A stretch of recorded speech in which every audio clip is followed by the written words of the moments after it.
Plant. सो double fertilisation के बाद में, आफ्टर डबल फर्टिलाइजेशन आपने क्या देखा, हम लोगों ने क्या देखा कि जो हमारा सेंट्रल सेल है, जो हमारा सेंट्रल सेल मीन्स जो पोलर न्यूक्लियाई है, वो सेकेंडरी फर्टिलाइजेशन से एंडोस्पर्म में कन्वर्ट हुआ और जो एग सेल था that has been convert into the zygote. तो यहाँ जाइगोट बना और एंडोस्पर्म बना, ये साथ ही हो जाता है जब डबल फर्टिलाइजेशन फिनिश होता है। As soon as double fertilization complete, both zygote formation and endosperm formation, zygote formation completed and endosperm formation started.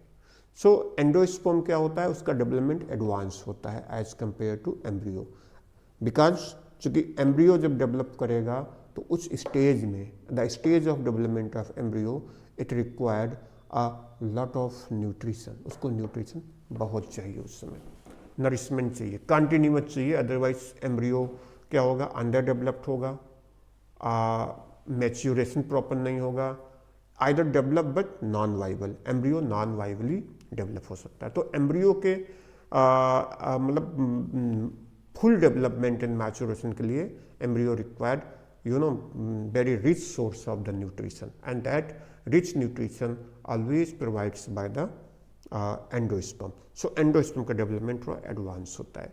So अब जाइगोट किस में डेवलप होगा, जब एंडोस्पर्म का डेवलपमेंट पहले कंप्लीट हो गया, नाउ जाइगोट का डेवलपमेंट अब फास्ट करेगा, अब वो क्या करेगा, स्पीड अप करेगा। तो जाइगोट किस में डेवलप होगा, एम्ब्रियो में डेवलप होगा। सो अगर मैं इसका एक प्रीव्यू देखूं, हम लोग देखें, तो ये हम लोग देखते, ये जाइगोट है, जाइगोट क्या है, डिप्लॉइड है आपका, हम सब लोग जानते हैं जाइगोट इज डिप्लॉइड। अब इसमें दो डिवीजन होता है, अब देखो जाइगोट का दो डिवीजन हुआ है, ट्रांसवर्सल हुआ है, फिर जाइगोट क्या हुआ है, देखा होगा इसमें तीन रीजन बना, एक सेल ये बना, एक ये बना और एक ये बना, एपीबेसल, एंड फिर आगे डेवलप हुआ, एंड इन लास्ट क्या होगा, एम्ब्रियो का डेवलपमेंट होगा। सो हम एम्ब्रियो डेवलपमेंट को टू कैटेगरी में क्लासिफाई कर सकते हैं। एक कैटेगरी हम लोग देखेंगे कि डाइकॉट प्लांट जो होते हैं उनमें कैसे एम्ब्रियो का डेवलपमेंट होता है, and then we look into the monocot में कैसे होता है। तो जरा इसको देखना, डाइकॉट में zygote divide transversely to give rise to cell. Transversal division का मतलब होता है सीधे किसी लाइन को ऐसे कट कर दो, ये ट्रांसवर्स। अब यहाँ डायग्राम में देखो, look in the diagram, zygote first divide transversely and give rise to cell. इसको सेल ना करो, इसको टू सेल रखो, ठीक है, गिव्स टू सेल, एक सेल ये हो गया और एक सेल ये हो गया, आप इसको रिकॉन्स्ट्रक्ट कर लो। Zygote divide transversely and gives two cell, and अब जाइगोट की पोजीशन किस एंड पे है, we know that this is the micropylar region and this is the chalazal region. So जो जाइगोट का अरेंजमेंट है वो माइक्रोपाइलर रीजन पे है। Once the zygote will divide gives two cell, एक सेल होगा जो माइक्रोपाइल की साइड में होगा और जो दूसरा सेल होगा that cell lies toward the antipodal. So now two cell divide, the cell that close to the micropylar end are base of the micropylar pore known as basal cell. इससे जो development होगा वो basal cell और suspensor का development होगा, और जो ये वाला जो है the second cell that lies toward the antipodal will gives rise to embryonic cell. The future embryo will start to develop from the cell that oriented toward the antipodal side. So now the basal cell that lies toward the macropyle again divide, तो क्या करेगा, उसे suspensor बनेगा, that will form suspensor. ये आपके जो होंगे, these cells will known as suspensor and this will be the basal cell. So ये आपका क्या होगा, basal cell होगा। So this is the basal cell and these column of cell and these column of cells are known as suspensor cell, and this cell will start to divide and develop into the pro-embryo. Pro-embryo, अब basically embryo क्या होगा, पहले ये globular embryo होगा, then heart shape होगा, then mature embryo होगा। This is typical. अब ये नहीं कि सभी डाइकॉट में ऐसा ही डेवलपमेंट होगा, but majority of the angiosperm and dicot plant the embryo pro embryo first became globular, means वो एक स्फेरिकल शेप का होता है, देन स्प्लिटिंग अकर्स, यहाँ देख सकते हो, then there is a splitting occurs, due to splitting it become heart shaped, and again it will fully mature and develop into the mature embryo that is known as cotyledonous embryo। तो बात करते हैं, तो ये चीज बेटा ध्यान रखना है कि जो आपका जाइगोट होगा, जाइगोट का पहला डिवीजन ट्रांसवर्सल होगा, 2 cell will form, and between these 2 cell the cell that lies toward the micropyle end further divide, the terminal became basal cell, and the column of cell that formed known as suspensor cell, and the calaza, the antipodal cell became embryonic cell। ये हो गया। सो अब जो ये suspensor cell का क्या function है?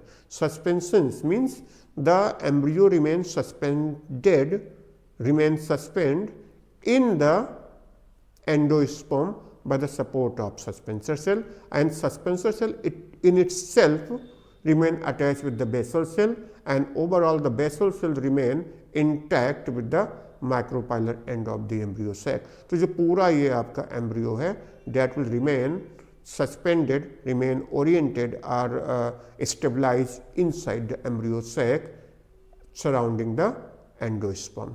Now suspensor का दूसरा फंक्शन भी क्या है? Push down, push deep the embryo into the endosperm. Means ये जो आपका ग्लोबुलर एम्ब्रियो है इसको कहाँ पे लाएगा? That will be very much area, very much vicinity of the endospermic cell.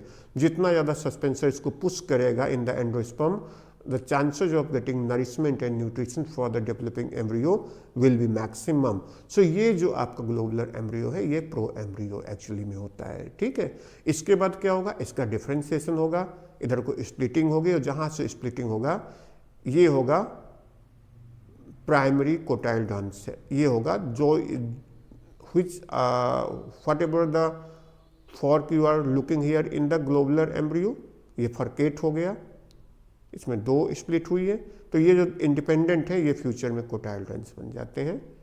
And the interface, ये the level, the intersurface from where globular embryo splitted into 2 half known as plumule region, and the region of the embryo globular cell attached with the suspensor cell known as radical.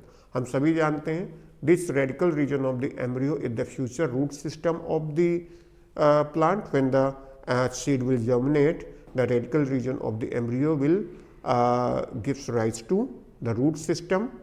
Plumule region will give to the shoot and aerial part of the plant, and these 2 cotyledons are the embryonic leaf. They will continuously provide nourishment to the germinating leaflet।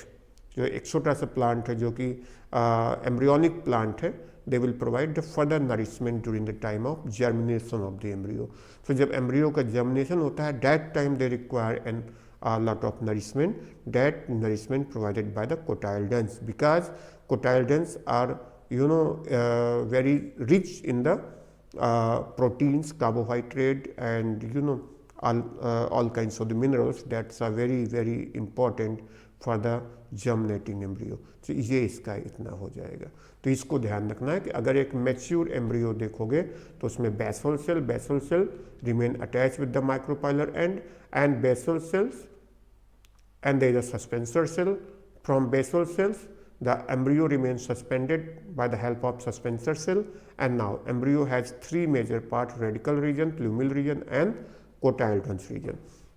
तो यहाँ देखना, the basal divide transversally and form 2 cell suspensor, embryonal cell divide vertically to form 2 embryonal cell। ये successive growth की बात कर रहा है, इसको हम लोग डिस्कस कर चुके हैं। Next move. अब इसमें देखना, the cells of suspensor to the embryo cell known as hypophysis. ये ध्यान रखना, this is important. The cells of suspensor to the embryonal cell is known as hypophysis. अब इसको ध्यान देने की बात है, ये जो क्लोज जो सस्पेंसर के जो सेल हैं, ये जो इतना पोर्शन है, this portion, or you can say the suspensor cell attached with the embryonal cell known as hypophysis, and the micropylar cells of the suspensor swells up and known as hastoreal cells, and these cells are known as hastoreal cells. तो इसको ध्यान, अगर suspensor cell की बात करें तो suspensor cells have two distinct column of haustorial cells, और haustorial sales ही बोल सकते हो, या एपीबेसल एंड हाइपोबेसल का भी कॉन्सेप्ट आता है, but I think go with the more technical word that's are common in the plant embryology. Suspensor cell that's very close to the basal cells are known as hastoreal cells, and suspensor cells that lies close to the embryonic cell are known as hypophysis. ये तो इसको ध्यान रखना. तो अगर हम suspensor को भी आगे अगर हम इलाबोरेट करके देखें, suspensor cells are made up of two kinds of the cell, haustorial cells and hypophysis cell. Haustorial cells provide support and direct connection of the suspensor with the micropylar end or basal cell, and provide the attachment site for the embryo in the embryo sac. And the hastoreal cells make a connection between the hastoreal cell and hypophysis cell and embryonic cell. And once the embryo becomes fully mature, you can differentiate embryo as basal cell, suspensor cells having hastoreal cells toward to basal cell, and hypophyseal cell toward embryonic cell. Then the full embryo, fully grown embryo have radical region. This is the radical region. ये आपका radical है पूरा, ये region आपका radical region कहलाएगा. And this region is known as plumule, future जो plant का stem बनेगा. And these are the embryonic leaf are known as cotyledons. They provide nutrition, nourishment, जो भी मतलब इंपॉर्टेंट उसको एनर्जी का सोर्स है during germination, that will provide by cotyledons till the new leaf will comes from the embryonic stem and they get the photosynthesis. तब तक ये पूरा काम करेगा. तो ये एक टिपिकल हमारा क्या होता है, डाइकॉट एम्ब्रियो है. अब अगर हम मोनोकॉट एम्ब्रियो की बात करें, now if you move toward the monocot, so zygote का डिवीजन वैसे ही होगा. Zygote again divide here transversely, and zygote gives rise to cell. Two cell again, two cell का मतलब हुआ one cell will be basal cell, एक cell आपका basal होगा और एक आपका एम्ब्रियोनल सेल होगा. बेसल सेल से क्या होगा आपका, फिर वही होगा सस्पेंसर का डेवलपमेंट होगा. एंड जो एम्ब्रियोनल सेल से क्या होगा आपका प्रो एम्ब्रियो का डेवलपमेंट होगा. So upper cell toward chalaza known as the embryonal cells, while the lower cell toward the micropyle known as basal cell. Basal cells further divide and differentiate into the hastoreal cell and hypophyseal cell. Again, embryonal cell gives rise to the future embryo. Basal cell increase in size forms vesicular suspensor. अब यहाँ देखो ध्यान देने की बात है, dicot में normal suspensor था, that provide only haustorium and hypophyseal cells. उसका जो मेन फंक्शन था वो ये था कि they provide the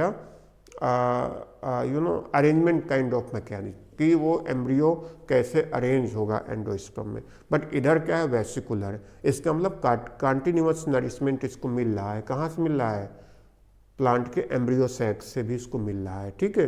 so the suspensor in the monocot embryo known as vesicular. इसको ध्यान रखना, ये बहुत इंपॉर्टेंट आता है, इंपॉर्टेंट है. Which kind of suspensor cell develop into the monocot embryo, vesicular, non vesicular, कोई भी नाम है आपको ध्यान. Vesicular, vesicular means that has ability to transport mineral and nutrient from basal cell to the embryonal cell. लेकिन dicot में क्या था, ऐसा नहीं. वहाँ हास्टोरियल सेल्स एंड सस्पेंस आपका हाइपोफाइसल सेल था. उसका जो मेन पर्पज था वो ट्रांसपोर्ट का नहीं था. That only main function was written by the a suspensor cell in dicot to maintain the proper orientation of the developing embryo inside the embryo sac. और उसको न्यूट्रिशन तो एंडोस्पर्म से ले ही रहा है, ठीक है। तो ये हो गया। अब यहाँ ये देखने की बात है कि इसको ऐसे डिवाइड करो, ये रीजन है, ये जो ऊपर का रीजन है, ये रीजन है, ये बेटा आपका रीजन आता है कैलाजा एंड में आ जाएगा, वैसे ही जहाँ पर एम्ब्रियोनिक डेवलपमेंट होगा। और ये जो रीजन है जिसमें coleorhiza, root cap and radical, this is of course the basal region होगा ना। और इसको ऐसे दो पार्ट में डिवाइड कर सकते हैं, ये रीजन और ये। अब उसमें क्या है, transversal division of the embryonal axis give rise to two cell, one cell give rise to plumule initial. Plumule initial means aerial part को ग्रो करेगा, other give rise to radical part initial. तो इसके दो part हुए। जो plumule initial से क्या क्या डेवलप होगा, shoot apex, coleoptile and scutellum. And radical initial से क्या डेवलप होगा, radical, root cap and coleorhiza, ये इतना डेवलप होगा। Plumule initial divide to form plumule, vice radical initial divide to form radical region. अब एक चीज बात ये और कि जो स्क्यूटेलम है, this is the embryonic leaf in the monocot embryo, इसलिए मोनोकॉट है। There is only one embryonic leaf और there is only one scutellum. तो इसलिए इसी एक स्क्यूटेलम की वजह से क्या हुआ, ये मोनोकॉट हो गया प्लांट, क्योंकि इसमें एक एम्ब्रियोनिक लीफ है। बट डाइकॉट में क्या, देयर वर टू कोटाइलडोनस सेक्शन। वहाँ क्या होता, प्रो एम्ब्रियो के दो फर्केशन, मतलब उसका एक फर्केशन हुआ था, स्प्लिट होके दो कोटाइलडोन्स बने थे। तो उसमें दो प्राइमरी और प्रो एम्ब्रियोनिक लीफ मिला। बट हेयर क्या है, एक ही स्क्यूटेलम बन रहा है, तो इसलिए क्या है, मोनोकॉट है। आप देख सकते हो इसमें, the embryo of monocot possess only one cotyledons. In gramineae the cotyledons known as scutellum, this present at the lateral side, ये लैटरल साइड में होता है। The embryonal axis has the radical and root cap enclosed by sheath called coloriza. Epicotyle has plumule which covered the coleoptile. ध्यान, epicotyle has plumule which covered the coleoptile. ये एक internal structure of monocot seat का तो देख सकते हो इसमें, ये सीट कोट है। दिस इज द एंडोस्पर्म है आपका, एलुरॉन लेयर मीन्स एक प्रोटीनेसियस लेयर होती है। This is the scutellum, single leaf है। दिस इज कोलियोप्टाइल, प्लूम्यूल है। तो ये सेक्शन हो गया, रेडिकल एंड कोलोराइजा। तो ये इतना सेक्शन, आप अगर इसको कट करोगे तो ये आपका इतना रीजन जो होता है ये रेडिकल रीजन होता है, और जो ये वाला रीजन है ये आपको क्या होता है, प्लूम्यूल रीजन होता है। तो you can divide again embryo in two part, radical region and plumule region. Coleoptile and epicotyl is plumule which covered the coleoptile. So इसको इस तरीके से आप देख सकते हैं। तो we should always remember which are the major structure in the development of monocot and dicot embryo. Embryo का डेवलपमेंट ऑलमोस्ट सेम होता है, but when the pro embryo start differentiated, तो प्रो एम्ब्रियो में स्प्लिटिंग नहीं होती है monocot में, तो वहाँ एक ही एम्ब्रियोनिक लीफ डेवलप होती है। उसी सिंगल एम्ब्रियोनिक लीफ को हम ज़्यादा का जो ग्रामनी फैमिली होते हैं उसमें हम स्क्यूटेलम कहते हैं। लेकिन डाइकॉट में that splitted into two halves and each half is known as independent embryonic leaf, तो उसमें डाइकॉट बोला गया। तो इसकी स्प्लिटिंग से होता है। No splitting means single leaf का डेवलपमेंट हो रहा है एम्ब्रियोनिक लीफ, तभी वो मोनोकॉट कहलाया। लेकिन अगर स्प्लिटिंग होकर दो हो गया तो डाइकॉट हो गया। चलो फिर आगे मिलते हैं। Next time we will see how does fruit formation occurs in both monocot and dicot plant, the flowering plant. Thank you very much once again.